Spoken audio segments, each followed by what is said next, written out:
What's going on, wrestling fans? It's I, Steve Fall, and welcome to 10 Count. On today's edition, I am talking to the man who won the NWA Crockett Cup with Trevor Murdoch himself.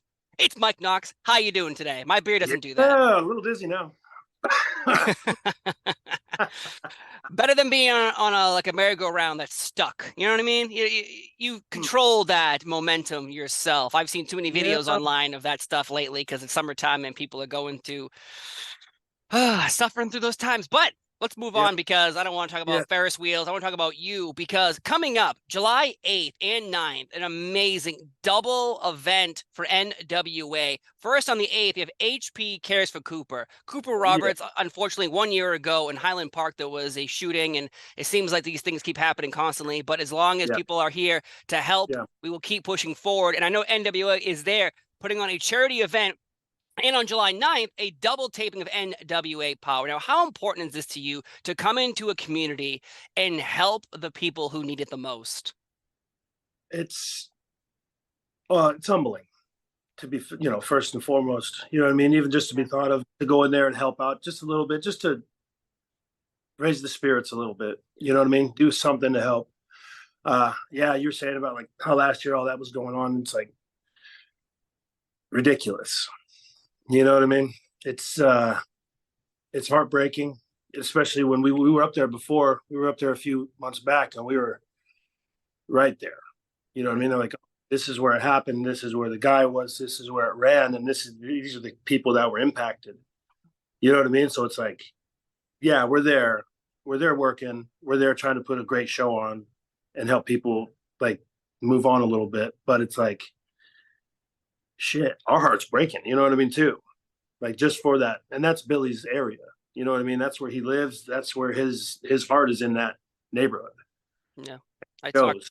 I talked to Billy about this recently, and he was telling me he was about a mile or two away from where it all happened. And his family usually comes with him to these parades that Yeah, has happened on. And that particular day, his family was on a plane. And he was kind of suggesting that he would have been standing somewhere completely different, closer to the shooting with his family if they were there. So it's like sometimes things happen for reasons, but unfortunately, Cooper yeah, Roberts, a little child, 8 years yeah, old, now yeah, needs medical assistance, and NWA is there to lend a helping hand. The community obviously will be involved as well, but I think, unfortunately, there's no way to solve these problems, and I'm not going to bring up how to or not how to because I'm not going to start a controversial bomb going off. But at the same time, it's unfortunate that even as I talk, like yesterday, there were three shootings over the weekend. And to me, I don't know how this can be stopped, but all I know is that there are people always there to help, including yourself and Billy Corgan and NWA, to help out this organization. Now, again, you said it's humbling, but at the same time, you're putting smiles on faces that need yeah, it. yeah. And Cooper's fighting. If he's fighting, we're gonna fight too. You know what Right. I mean? It's gonna be great. It's yeah, it's a stacked show too. Yeah. A lot of gold on that show. You know what I mean? A lot of talent. Yeah, of It's course. a good.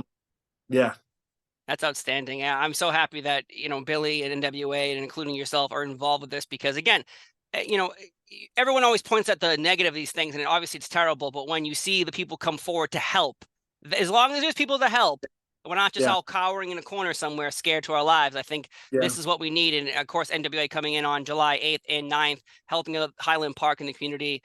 Outstanding work. So I'm very proud to even be talking to you about this because this is something every community seems to be suffering from. And if Yeah. someone can come help like yourself, NWA July 8th and 9th, then kudos to everyone involved. So I just want to say thank you so much for that. Wonderfully put, man. Wonderfully put. Thank you. Of course. And now you did win the NWA Crockett Cup recently with Trevor Murdoch. Now this is a historic cup. How does that feel? Because now you're involved in the history, the lineage of the Crockett Cup forever. It's insane, man. Like I said, I grew up watching that thing. The people that's the names that are on that cup. You know what I mean? They're headlining the manias in heaven. You know what I mean? Like all time greats, Yeah, time greats. And now my name is going to be on that thing. Wow, that's gonna be dude, awesome, man. dude, Good crazy. feelings. Good feelings all around. Yeah, yeah, man, it's great. And it's just when you get a little, like if I would have done it when I was 28, I who knows? You know what I mean? But now past 40, you know what I mean? Still wearing jeans. Like, you know, I get a little more, not, I don't want to say emotional, but that's what it is. Yeah. You know, I've dedicated my life to this business. You know, it's pretty cool to have something they can't take back. You know, they can't erase it. Once it's on there, whether it is on there. Yes. You know? Yeah, of course. And Yeah. wrestling, Yeah. and since you love wrestling so much, you understand that wrestling history constantly is rewritten and adjusted to the narrative that is being presented in today's world, but you can't erase the fact that you are a member of that allegiant group of people, Hall of Famers, you know, legends, people that have shaped the path that we have all walked on in professional wrestling. Now you are in the footsteps of greatness. It's yeah, it's crazy. It's outstanding. But yeah, you've worked with so many companies, though. It gives me the chills a little bit. You know yeah, what I mean? yeah. You gotta which pump up. Which is pretty cool, you know, which I didn't think was, I thought I was a little too far in the game for that. You know what I mean? Like, really? Yeah, you know, like, it is what it is. Like, oh, I've been there, done that. Like, oh, I did this, did that. Like, but the Crockett Cup, I never done that before. You know what I mean? Like, oof. You know what I mean? Like, and like I said, I thought I was done wrestling a few years back. Mm-hmm. I thought I was done, man, and I was okay with it. So what pulled you back in, though? When you're in it, you're never like, never I out. say okay, but I wasn't like. I was like, all right, I'm cool. Like, my knees are bugging me. Like, I was carrying a lot of weight. Like, my neck was hurting. I had just torn my bicep. I was like, all good. I'm done. I got to wrestle. You know, I wrestled for 20 years. You know, over 20 years. Like, that's pretty unheard of for the boys. Like, not a lot of people stick around that long. No. Like, I was like, I'm fine with that. And then, like, I started getting back in shape, like doing my rehab for the arm. And it was like, Pat called. He's like, hey, we might have a spot for you here if you're interested in wrestling. You know, I was like, well, that's you, bro. I'm down here doing real estate. You know, just tore my bicep. I'm going to be out for another 10, 11 months. Like, rehab, like, I can't. So I was like, well, shoot. Started doing my rehab. Didn't really think much of it, but it was kind of there, like, in the back of my head, you know. And then plus, Gallows is my best friend, you know what I mean? So, like, he does some stuff in Georgia. And we use that as an excuse for me to get up and, you know, hang out for a few days, like me and the wife with, you know, with him and Beth and the family. Like, as it goes, you know what I mean? Like, I was not working, you know what I mean? It was like, at all. So 11 months to the day, I'm leaving the doctor. They just cleared me. Driving home with mama, you know, like, bing, bing, here's Pat again. That day. You know what I mean? It was like, I don't know if it was fate. I don't know if he put it in his phone. I don't know what. He's like, all right, his doctor's appointment is on this date at 11 a.m. 11:01, I will call him. We got spies everywhere. So it's like, I was on the way home. He's like, hey, I think we got something for you if you want to give it a shot. And, you know, so hey, honey, should I try it? You know what I mean? Like, you cool with this? You know what I mean? Because we're like, she gets very nervous. You know what I mean? Like, of course. No matter what, I mean, because she was there. She had to go through the freaking knees killing me. You know what I mean? Like, where I couldn't get up and down stairs, like crutches for months. Like, she was the one that had to take care of me. You know what I mean? Like, you okay if I give this thing another run? Like, I'm feeling pretty good. Like, I know you're worried about my arm. Like, we just put all this money into rehabbing it and all that stuff. Like, and she's like, if you think that you want to try, you like, go ahead. So I was like, all right, what's up? You know, the boss said it's okay. What's up? Yeah. She said it's cool, man. She's like, before she changes her mind, what up? Yeah. You know, and then it was like, we got an idea. You're gonna come out. You're gonna go with you're going with Trev. I was like, oh shoot, he's your champ. Yeah. I've just been off for like years, and I had like, you know what I mean? Like, you don't just get in there and like are awesome again. You know what I mean? Like, well, wait, hold on. Wait. Let's pause that. You can. Most people don't. Like Knox, baby. You know what I mean? A little different story altogether. Yeah, shoot, bro. That's awesome. So it was great, man. It was like, in 2 days you're flying. Like I had no time to prep, no time to really get nervous. You know what I mean? Like, all right, going in there with Trevor. And it was just, all right, if I'm gonna tear this bad boy again, let's see how good the doctor did. I'm gonna do it fast. First thing. Wow. Get up. I'm like, okay, it's still there. Yeah, okay, good. We'll try again. Yeah. That's amazing. Hey, and how full circle and how fast it came around from like me coming in, working with Trevor, to like a year later, me and him winning that thing. Yeah. Like the bond that we had in those first couple matches, like I was like, I wasn't feeling Trev, you know what I mean? Like from before, like from years and years before, you know what I mean? Like Yeah, I yeah. didn't, but I didn't really know him that well either. You know what I mean? Like, so we get in there and we're freaking battering around and having like, we get done with that second one where I was going to hit with that bell. And, you know, we're in the locker room now and it's like, it's just me and him in there now. And it's like, okay, what up, Nice. dog? What's up, dog? Like, you know, and then it's like, before 1 minute went out of the way, we were freaking taking a walk, figuring out some stuff like men, you know what I mean? Yeah. Like weird. You know what I mean? Wow. We have way more in common than we didn't have that I knew. You know what I mean? We think the same in there. We're both big bruisers. You know what I mean? We believe in the old school chopping meat, you know what I mean? Like let them hear it. You know what I mean? Like we believe in that. You know what I mean? And we come both, okay, we both started in 98. Think about that. 1998 is when we started. That's between us. That's what, 50 years experience? Yeah. I'm not numbers, but I believe that's 25 years ago, right? So yeah, that's 50 years. Holy smokes. You know what I mean? Like now you come together. Yeah. You know, it's kind of like catching lightning in a bottle. You know what I mean? It's I think we're going to run with this one for a little bit and see what we can do. I think we're going to cause some real damage. Well, I think it's going very well, obviously, after winning the Crockett Cup as well, because I love in professional wrestling when two rivals hate each other, but then somehow they find like a common ground and they become friends. I love it in movies. I love it in TV shows. I love it in professional wrestling. It just makes sense. Like, how far can you go fighting? Eventually, you need to realize, wait, we both hate each other, but yet there's something here. Like, I feel this like electricity between us. We should come together and destroy people instead of ourselves. And I love it. I love it so much. And you've worked with so many companies though too, all over the place. It seems like you're every single place, but yet you did stumble upon a time with companies with Hulk Hogan being there. And Hulk Hogan is the man who has paved the way for everyone in professional wrestling. What was your experience like with him? Did you have any conversations? Did he share any wisdom with you? Because he is someone that either people love or hate. I love. I also love. Hulk Hogan was the reason that I fell in love with professional wrestling in the first place. I was probably 7 or 8 years old when I saw him in my first Saturday night's main event. Ooh. You know what I mean? What's the main event though? What was the main event? Him and Orndorff. Oh, steel cage? Yep. In the cage. The feet. So that was my first match that I ever saw.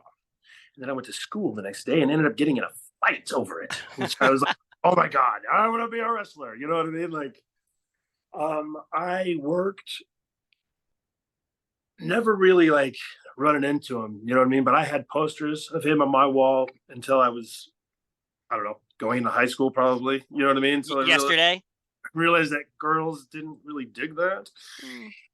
So like I grew up with him on my wall, and then we were in TNA finally, and it was like he was nicer than he ever needed to be to me.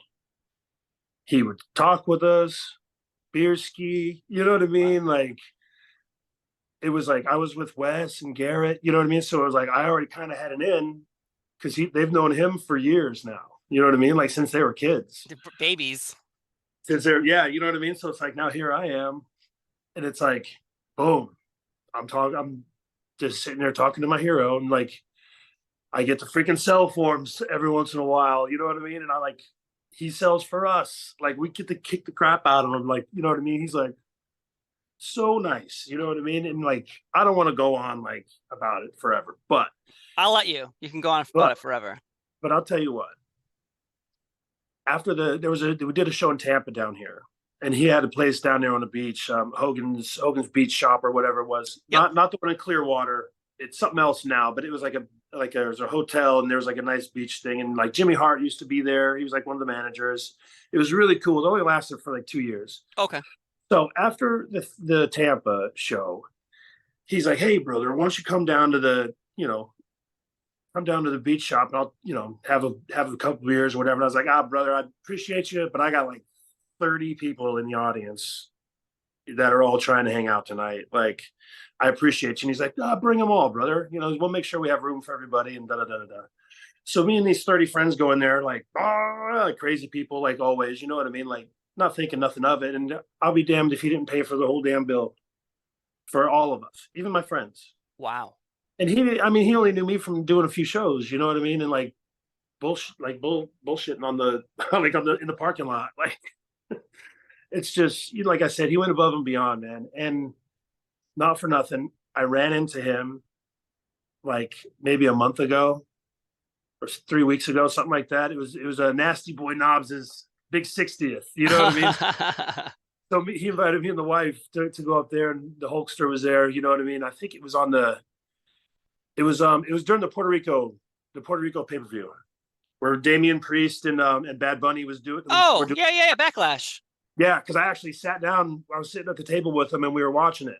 Okay. You know what I mean? I was actually there live. It was awesome. Great event. I was sitting there. Yeah, I was sitting there with him, and I leaned over, and I was like, "Well, shoot!" In WrestleMania 1 and 2 or whatever, when you worked with Mr. T and like Cyndi Lauper and like these stars, how far do you let them go? How much do you give them? You know what I mean? Like, do you have to protect the wrestling business where it's like, okay, this, thank you for your time coming out here, but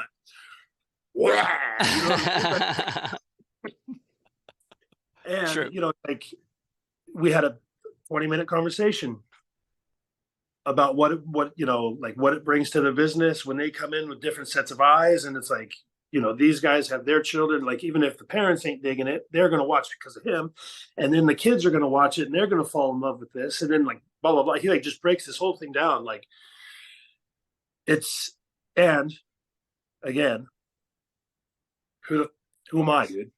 You know what I mean? I'm just like, I sit there and it's like, I know, like, I don't think highly of my like self when it comes to that kind of stuff. You know what I mean? I love everybody, but I'm just me, and I'm just like, I just living the dream, like, yeah. And we show up, and the first thing out of his mouth, he looks over at my wife, and he's like, "I used to run through your husband at Aces and Eights, brother." You know what I mean? Like, she's like, "I know, Hulk." That's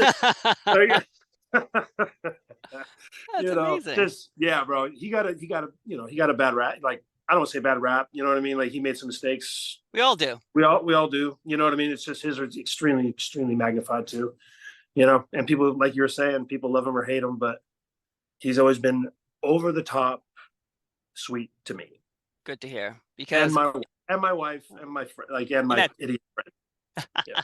Yeah. If you look at it, I've interviewed so many people, and every time I ask about Hulk Hogan, because I love talking about him, because he's the guy who did pretty much made the world that we're all kind of living in professional wrestling. He made it, dude. Yeah, and without him, it still probably wouldn't be rocking and rolling. Right. Agreed. Like Rock, Austin, Cena, all these people wouldn't be where they were ever in today's world without Hulk Hogan. Yep. And if anyone wants to deny that, then you're lying to yourself about what actually happened in professional wrestling. But yeah.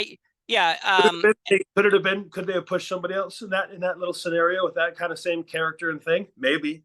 We don't know. But they didn't. They didn't have to. They didn't. You know what I mean? That's all you have to, brother. You know what I mean? Like, it's simple. Yeah. Like I said, credit where credit is due. Yes. You know what I mean? Like, again, we all make mistakes in life, but as long as we move forward in life and realize that we did something wrong and correct it and become someone better, then everything's okay. Holding on to something that happened so long ago, just for hatred alone, is just a weird way to live life. But let's move on, because at one point, I know we don't want to bury ourselves here.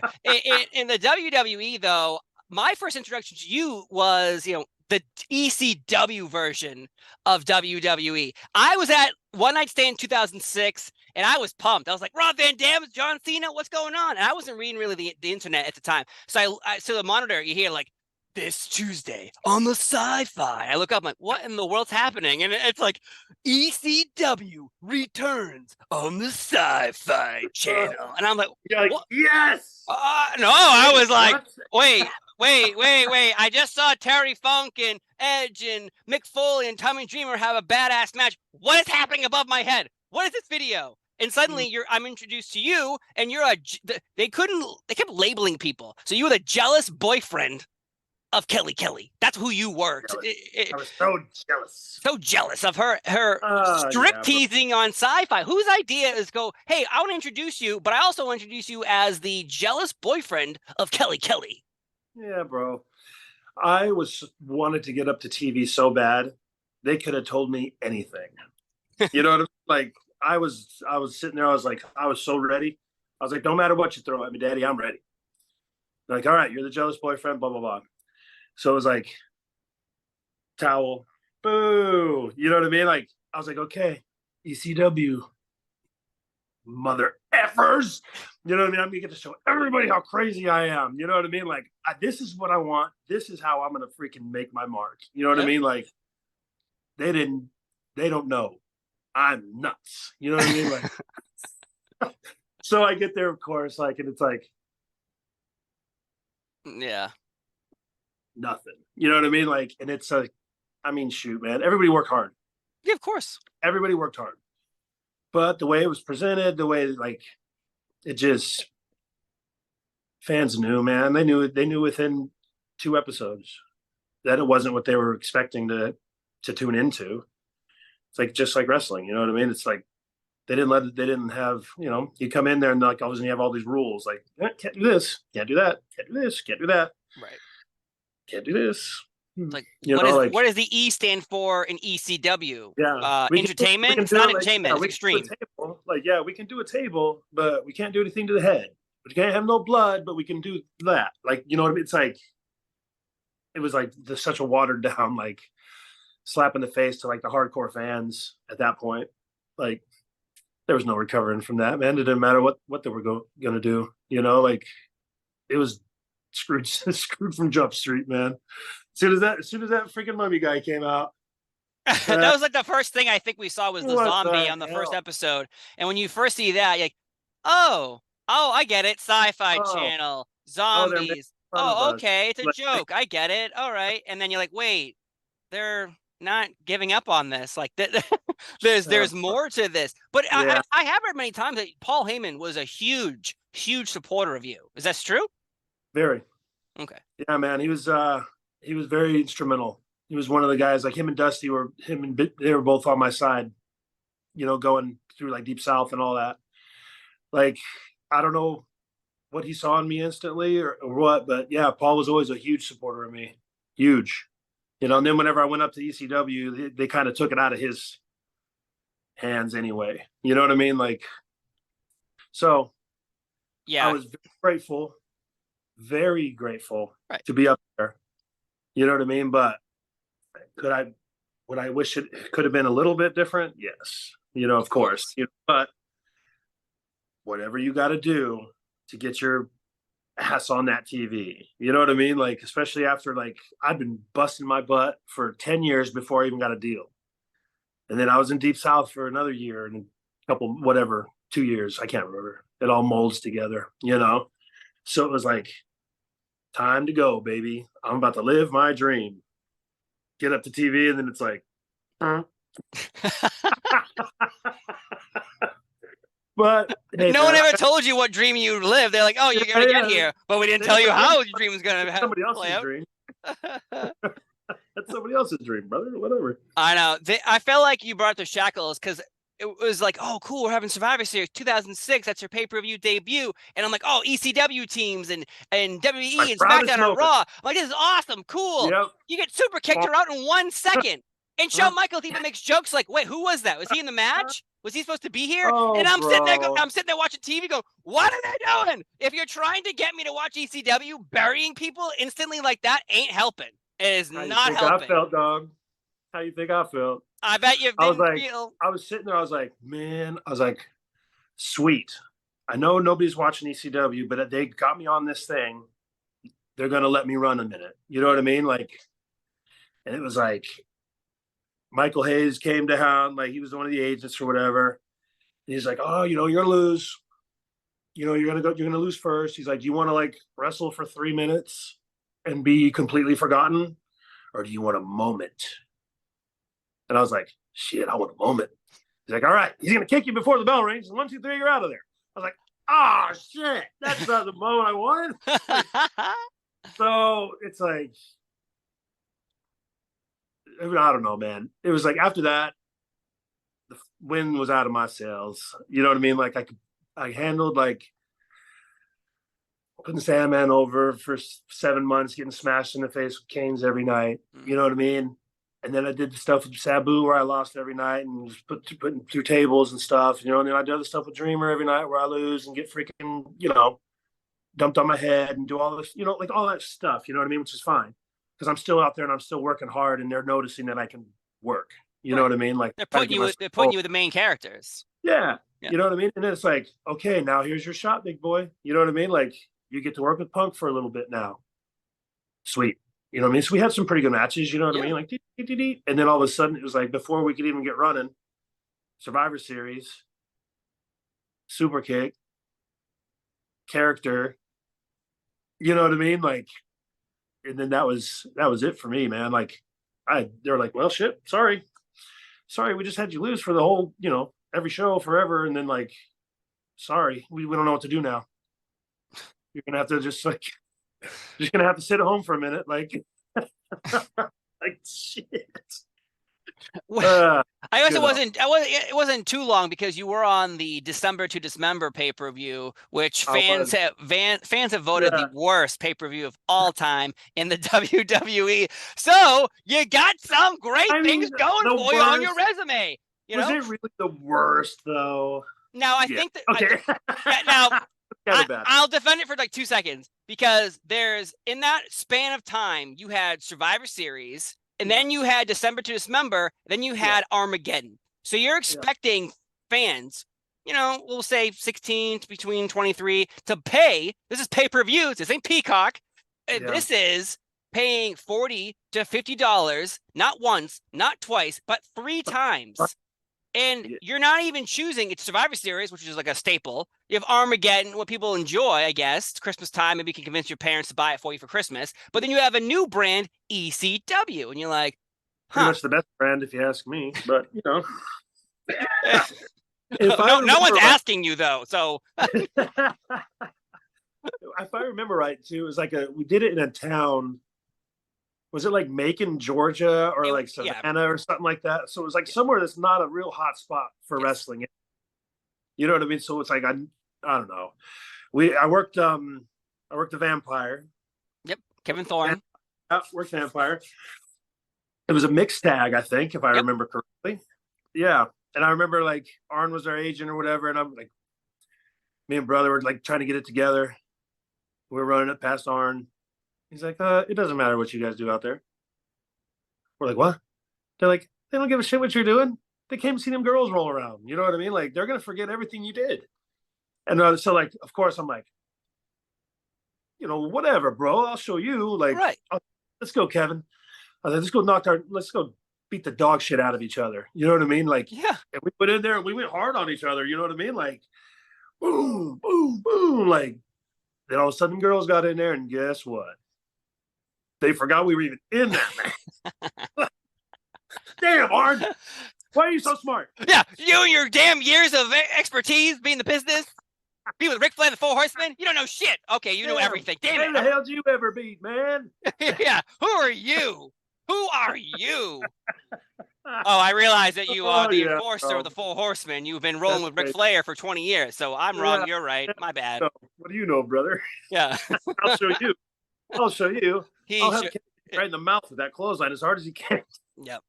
And then they just rolled around, and then suddenly they're going crazy. You're like, I got a black eye for like 4 weeks, but yet they just rolled around and like, damn. My jaw's wired shut. Can't eat.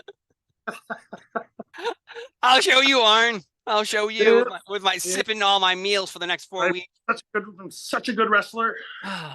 But also that pay-per-view ended, I believe, a half an hour early because Oh, they didn't time it out right. They didn't have enough matches, I guess, on the card. They even sent Paul Heyman out to cut like a 20-minute promo just shitting on Extreme Wrestling and saying this is the death of Extreme Wrestling. We're going to move forward and be something completely different, which ended up being ECW eventually turned into NXT, which I don't think a lot of people even know that.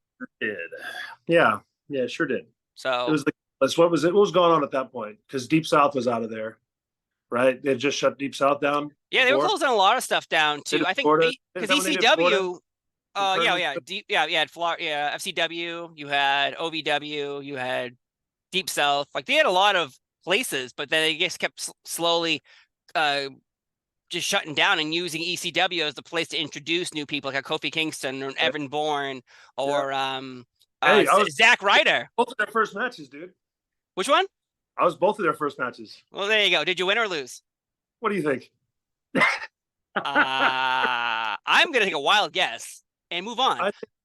I don't think I did. Maybe I did. I don't know. I can't remember. I was just pretend I lose. So let's pretend, because most likely, if you were fighting their first match on a show, I'm guessing you lost. I'm thinking, man, I think was that the one when Kofi knocked me out? Maybe. Oh Jesus! You can't remember because you were knocked out. Oh, you know what? How about this? I think Kofi beat me, but I think I beat Evan. Oh wow! And then I wrestled Evan the next week and let him beat me.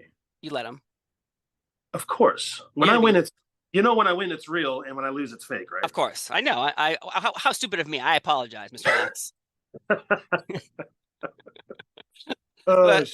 But yeah, December to Dismember was one of those events where people were like, in today's world, I think that it's been so long. 2006 is so long ago that now people don't even talk about it. They talk about like the Saudi shows of like when Shawn Michaels came out of retirement and had a terrible match with Triple H and Taker and Kane and Goldberg versus Undertaker. There's been a lot more bad. Let's go ahead and forget that December. That's fine. You guys don't even need to look it up or nothing. December to forget.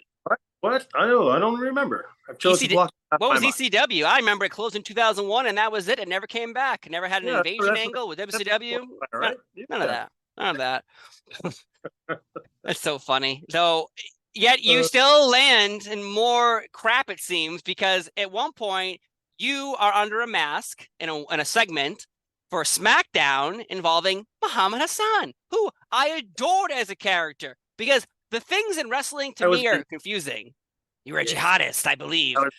Evil white jihadist, I believe, is what they coined the phrase. It's so weird, though. Let me ask you a question before you get to that. Is wrestling? People are like, oh, wrestling's fake, bleh. But then when a storyline or something happens, people are like, well, that's too real. That's real. That's too real. Which one is it? Which one is it? Don't worry, it's fake. Look. Come on. Like, when you punch someone in the face, like with Kevin Thorne, obviously that's really happening. But when you lay down and let someone beat you, that is the part that is predetermined. But yet, when we have moments of La Resistance or Muhammad Hassan or Sergeant Slaughter as a Iraqi sympathizer, it turns into too real. Are you telling me when you watch a TV show and someone plays a terrorist on Law and Order, they're actually a terrorist in real life? There's no uproar. But wrestling, it turns into this weird thing. Yeah, it's weird. They hold us to such weird, like they almost hold us to whatever standards they want at that time. True. Like we're trying to entertain people and not insult their intelligence with how good, with how we do it. Yes. We just want you to suspend belief. It's a 2-hour show or wherever you're working. You know what I mean? Like our job is to go out there and make you think for that amount of time that you're watching a show, right? This is the art of the work is 90% of it. I don't know, man. I just really like wrestling, man. Me too. I've been doing it for ever since I was like a little kid. When I saw that first match, I was hooked since then. Yeah, I never wanted to be anything else. It's insane, man. No wonder I'm nuts. Oh, who thought I'd have so much fun this morning? I did. I didn't know where we'd end up, but we ended up here on I surprise a lot of people. You do. I love it. You got charisma off the wazoo. But bro. That's all right. They can't think of nothing for me. They can't think of nothing for me. well, I think you're great. So, but that moment of Muhammad Hassan, so it's pre-taped. So I was actually in London like a week before this bombing happens in London, England. So there's a bombing that happens on like on a Wednesday. They tape SmackDown on a Tuesday. So you have this your mask, so you can't see your face, of people coming out as jihadists and attacking Undertaker and using piano wire to choke him out, and making Daivari like a prophet and carry him out. It was very crazy. It was like a 20-minute segment. So Tuesday, Val Venus. Oh, that's who was choking him out with piano wire. Oh my God, I love me some Val Venus. I love Sean. Tuesday, you tape the segment. Wednesday, bombing in London. Thursday, I believe SmackDown was airing on Thursdays then. So before SmackDown even started, there's a warning. It warns you, like, there's going to be graphic violence on this episode. Don't tune in. So every time there's a commercial break before they come back, they warn you something's going to happen. You don't know what's going to happen, but it's going to be crazy. And you're like, what is happening? And then this segment with Muhammad Hassan happens, and you guys coming out and looking like terrorists, attacking Undertaker and all this stuff. But that leads to Muhammad Hassan being kind of like murdered off TV by Undertaker that weekend at Great American Bash. Yep. Do you think they could have just chopped out that fucking segment? Time, wrong place, wrong time, brother. Like, it was instant. You know what I mean? It was instant. That was like it was like one of the next shows, I think, or maybe a couple weeks later. It was like, no, it was like 2 days later. We're gonna powerbomb this fool through the stage, and we ain't never gonna see him again. Right? Like, oh, okay. I'll go back to Deep South. Thanks, Mr. Taker. Well, dude, like you were saying, too close to home. You know, like too real. That was the moment where I think, I've kind of defended the fact that some people are angry about it being too real or too fake or whatever, but like too close to home on what just happened the day before. If this was like, if you did this segment in say like March and not in the exact timing of a bombing happening with the exact kind of scenario playing out, well, then that will probably be okay. It'd be like, oh, that's a little edgy, but that's okay. It wouldn't have been such a shock. You know what I mean? To see it. Yeah. And so his character was removed. But he's a principal now, though. Muhammad Hassan is a principal of a school now, so good for him. Good. He was smashed through that. I saw something where like he came back and did like a couple indie shows. Yes. Yeah. It's never it's never out of you. It's crazy, always man. In you. But couldn't they edit that out though? Don't you think? Like, couldn't they just go, okay, I know it's 20 minutes of a show and it's already taped, and like, would it cost too much money? Or it seems like someone was just like, you know what, this character. Maybe let's leave it off this one. You know what I mean? Like, we'll put another match on. Or put anything. We'll show them some of the heat matches. You know what I mean? Like, bro, Vince probably wanted to see. You know what I mean? Like, controversy. Yeah. Headlines are headlines. We'll warn them before every single thing. You know, that all costs money. You know what I mean? Like, it was probably one of the higher rated shows that year. You know what I mean? Telling people to watch out because something crazy is going to happen. And then crazy. Whoops. Uh-oh. Shit. Yeah. It was nuts. Like Sergeant Slaughter becoming an Iraqi sympathizer during the Gulf War. The Gulf War was ending as Sergeant Slaughter became that, and then they carried it on for like 6 more months after the Gulf War was over. So you're like, okay, haha, that's funny, whatever. This was like, this was yesterday. Yeah. A little too soon, brother. A little too soon. But, all in all, I think that the WWE run with you, memorable, the angry boyfriend of Kelly, a jihadist, all these weird things that you've done, but yet now. Before I got signed, I did a ton of extra work. Remember Triple H and Papa Pump, just pose down. I was in Phoenix. I was a judge. There in the ring. I was a cop. I almost pulled my gun on Shawn Michaels when there was like him and H were doing their thing. What else did I do? Ooh, when Big Show got shot with that trank gun. Yeah. Kurt Angle shaved his head. I was a veterinarian that day. I was a druid, of course. What else? What else was I? Guard. I was a weight dummy in the casket one time for Undertaker. They're like, well, we want to make sure these idiots can carry this, so we need somebody big. Get in there, kid. All right. Jump in the casket, have him carry me around the building. It was nice. It was. Wow. So you've had a good time. Yeah, I think I was a limo driver one time. I don't know. A lot of different characters. Jack of all trades, you know. A lot of jobs. It seems so, but as right now you can hang your hat on being one half of the NWA Crockett Cup winners of this year with Trevor Murdoch. And man. As we started the show off, July 8th and 9th, NWA HP Cares for Cooper is coming to Highland Park to support that. Last year there was an awful shooting, but this year NWA is coming to town to put some smiles on faces, to remember that there's always someone there to help during the dark times of this life. And yet here you are now, Mike Knox, putting smiles on my faces, and this weekend you put smiles on everybody else's faces. So I just want to say thank you for that. Thank you for this interview and going out there and making sure that the people in Highland Park realize they're not forgotten. They're still being remembered every day, especially by you, Billy Corgan, and the NWA. Yeah, we're going out there to support them. Thank you guys for everybody for this weekend before it even happens. It's going to be great. Thank you, everybody. We appreciate you. And I appreciate you too, bro. Well, again, thank you so much. I've had a good time here talking about the past, the present, the future. All I have to say is it's been a pleasure talking to Mike Knox today. We started off shaking our beards together, but we're going to end today. Yeah. Who knew where this interview would go? But all I know is it's been a pleasure talking to Mike Knox today here on Town. I've been Steve Fall. He's Mike Knox. Have a great day, and we'll see you next time. Bye-bye.